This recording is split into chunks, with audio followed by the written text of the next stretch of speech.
Nikhil, a very good evening to you. Very firstly, there's a clear lapse in the management that could be seen today. And it is not the first of its kind that's been seen in Bengal.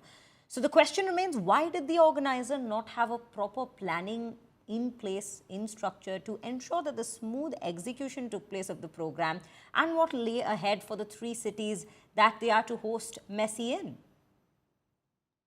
Well, just imagine this was an event that was supposed to be a celebration. This was an event that was going to put Kolkata on the world map. This was going to be an event which football fans would have remembered for a lifetime. Instead, what have we got? We've got a moment to forget. The scenes that we saw unfolding there at the Salt Lake Stadium are scenes that are now going to be distributed across the world, because, as you know, Lionel Messi is a global icon. Everything he does makes global news. Those pictures of aggrieved fans taking apart the seats of the stadium, throwing them in the middle, fans walking onto the pitch, vandalizing the property of the stadium, the goalpost being pulled out. I mean, those were horrible, horrible scenes that we witnessed. On most occasions, you will point the finger at the fans, but you'd have to say at this time, the men responsible for this has to be the organizers. I believe in the latest, what we're hearing, Satyajit Dutta, the organizer, the sole organizer, has been arrested from the Kolkata airport. Remember, he was on his way to Hyderabad. That's where the second leg of the tour was to start.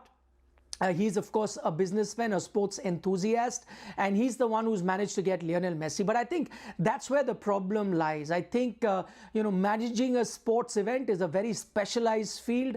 And even though a person may have individual connect with a player or may have the finances to sponsor his trip to come to a country, but certain things are best left to professionals, and I think that's where they've been found wanting. I must share some inside details with you. I was in touch with a few people that were party to this event, not directly but indirectly. As you know, there are lots of agencies, lots of sponsors that were on board, and believe you me, I got messages from a lot of them yesterday itself that we're heading towards a disaster. And just to share those inside details, I asked some of my sources as to why do you think you're heading towards a disaster? It should be a celebration. And I was told, because nothing has really been put down on paper. Nobody has any clue as to what the schedule is going to be like.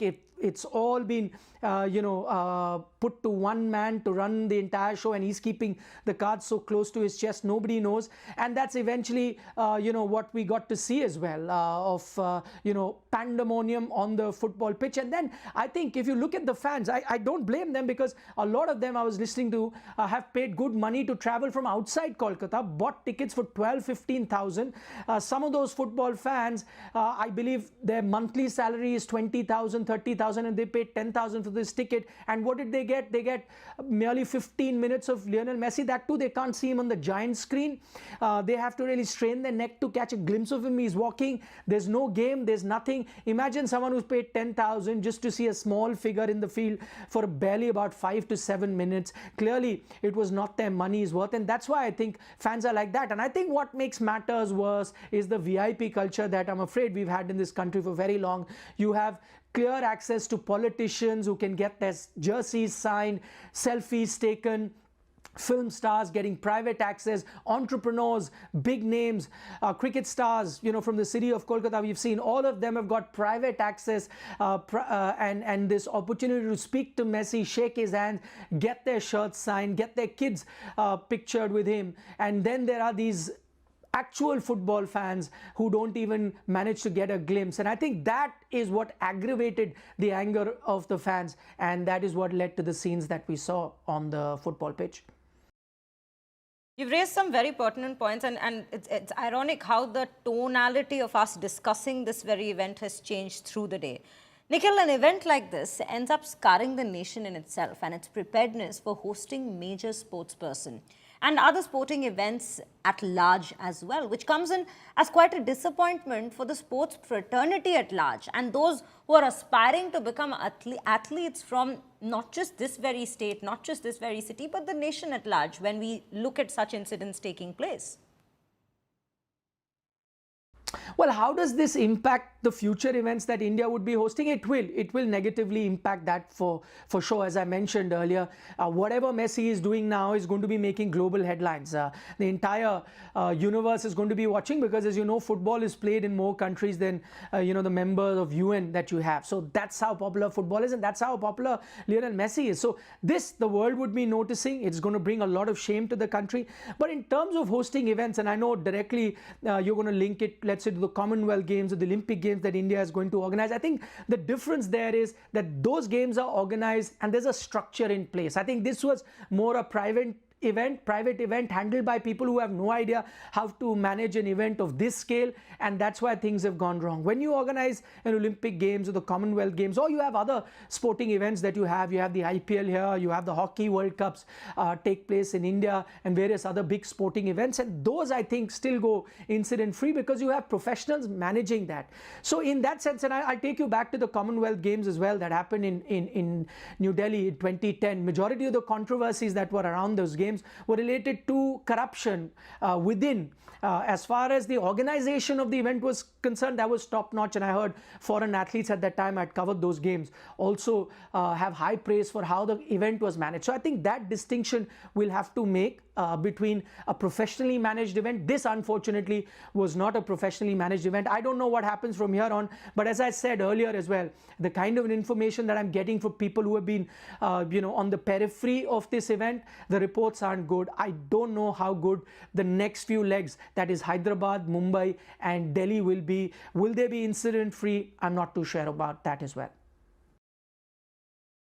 Right, Nikhil. I think we've looked at some very crucial points that you have raised, and yes, we will take this up with a panel of guests who will be joining us in a short while. But right now, viewers, let me quickly just first up take you through some more details of certain events of similar kinds that's taken place, unfortunately, in the City of Joy.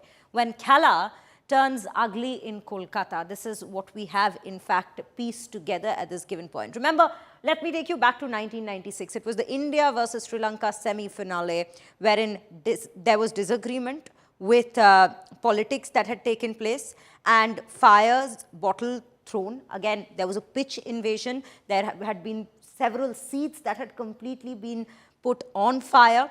Then we had seen the India versus Pakistan match in 1999. Fans had stormed the pitch after Sachin had been just run out after 9 runs. And bottles were again thrown at the very player. And that time, Sachin was again cordoned off and brought out of the stadium post the entire fiasco went down. If you look at international sportsmen visiting the country, visiting the very City of Joy, this is Maradona's first visit in 2008, when fans had mobbed the airport itself and Maradona's convoy, with his car windows being smashed, and then later on there was a lathi charge that had been imposed by the police. That was the situation in 2008. That was his first visit, remember. Again, Lionel Messi's first visit was in 2011 for a representative match that he had come to play. Even then, it was fans who had, in fact, completely smashed barricades at the airport, surged into the stadium. There were security barriers that were breached, and that is when there were, again, alarm bells were rung, and then the police had to escort him out of the very airport as well as the stadium.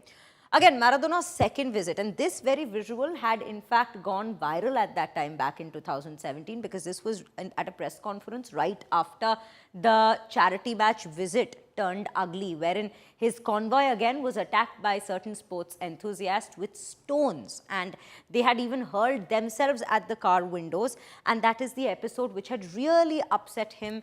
Second time when he was visiting, this was happening in the City of Joy, and this was in Barashat, in fact, just a little outskirts of the City of Joy. Messi's visit, present day, 2025, when chaos erupted again after complete mismanagement of the crowd hurling bottles, breaking chairs, vandalism seen at the stadium, and then we could see how they in fact stormed into the ground itself after Messi was taken away by the security guards who were deployed for his own safety. So this is the entire situation, how it spanned across years in the City of Joy, be it Eden Gardens, be it the Salt Lake Stadium. We have seen certain incidents of this kind take place.